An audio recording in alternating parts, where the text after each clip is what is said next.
So I saw something odd from NASA. I say odd. I suppose it should be expected. Um, where they're promoting Pride Month, which is truly, truly unfortunate. It's funny that you don't see NASA and groups like that promoting, I don't know, the day Jesus rose from the dead or the day Jesus, was born.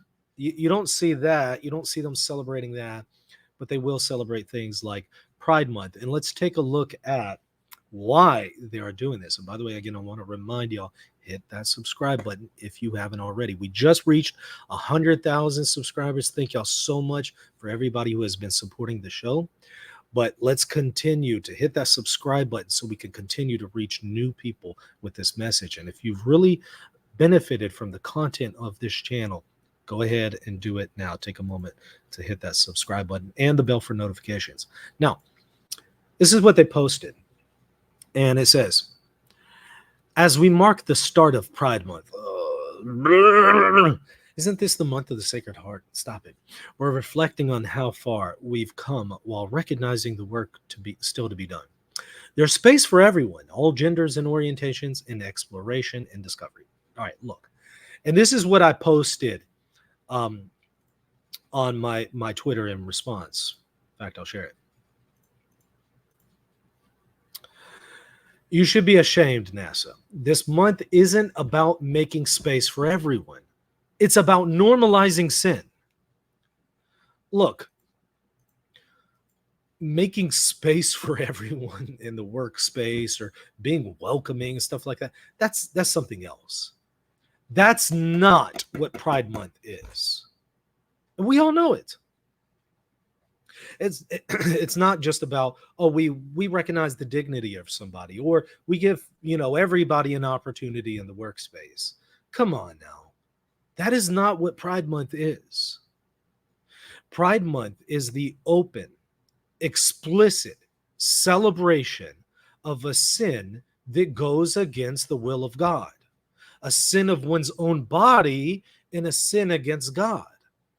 And it's the normalizing of this sin.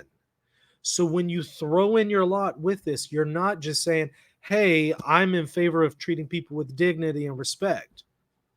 You're saying, no, I'm in favor of these acts and normalizing them. That's the problem here. I am all in favor of being respectful to people who are struggling with sin, no matter what that sin is. That's everybody. Everybody, we're all struggling with some kind of sin. And so I'm all respectful and being compassionate to people. I'm all in favor of people who are struggling with same-sex attraction or acting on same-sex attraction to come to the church. Please come to the church. You need to be at church. That's exactly where you need to be. I'm all about welcoming them because the gospel is for everybody. The good news is for everyone. Grace is for everyone. The healing that's found in Jesus Christ is for everyone. So that's not it. That's not the point. All about being welcoming, recognizing people's dignity, being respectful, providing opportunity, whatever. That's not the issue. That's not the problem. The problem is normalizing sin, and we all know it. Are you seeing from Pride Month, hey, let's just be respectful and welcoming and make sure that people have equal opportunities? Is that what you're seeing? No. With every kind of advertisement, from everything from the Pride community, it's not that message. It's the message of, we're going to shove this down your throat and make you accept this act and the normalization of this. You have to embrace this doctrine, they're saying. It's not good enough to just recognize people, in the workspace or something. That's not their goal here. They want you to accept the actions. That's what it is. And you know what it reminds me of? That verse from Romans 1. Watch this. Yeah, that same Romans 1 that condemns same-sex acts. Watch this. Let me show you what it says. Here's the kicker when it comes to Romans 1. God gave them over to shameful lust. Even their women exchanged natural relations for unnatural ones, lesbianism.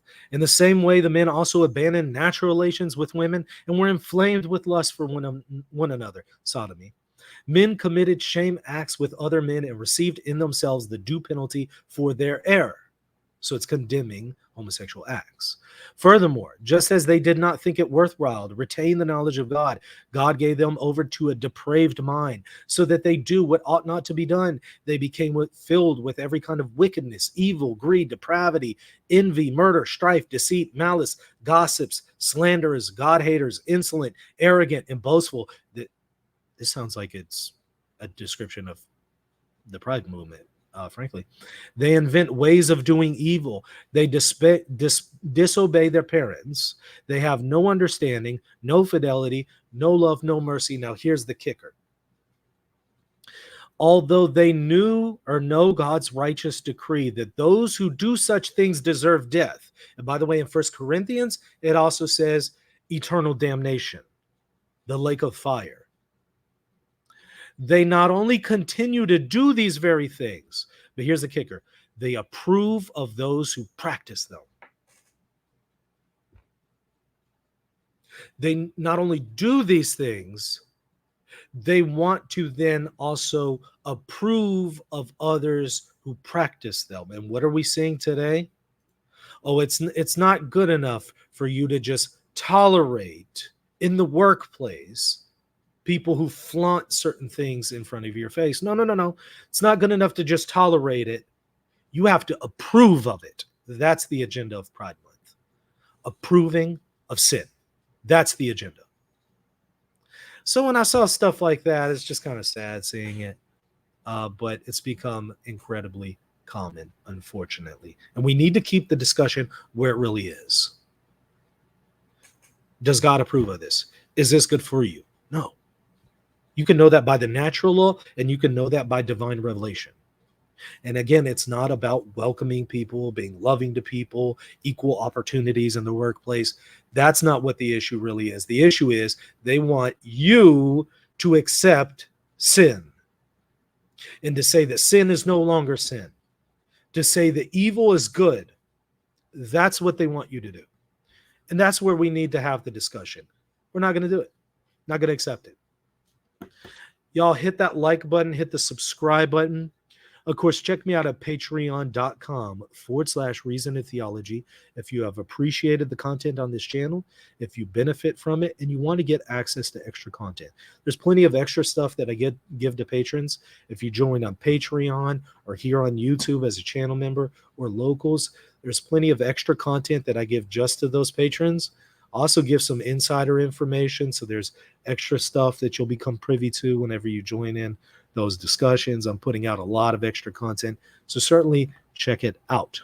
Hey friends, do you want others to discover why the Catholic Church is the church that Jesus established? And do you want to help people make sense of all the confusion in the Catholic Church today? Help contribute to this mission by supporting Reason and Theology at patreon.com/Reason and Theology.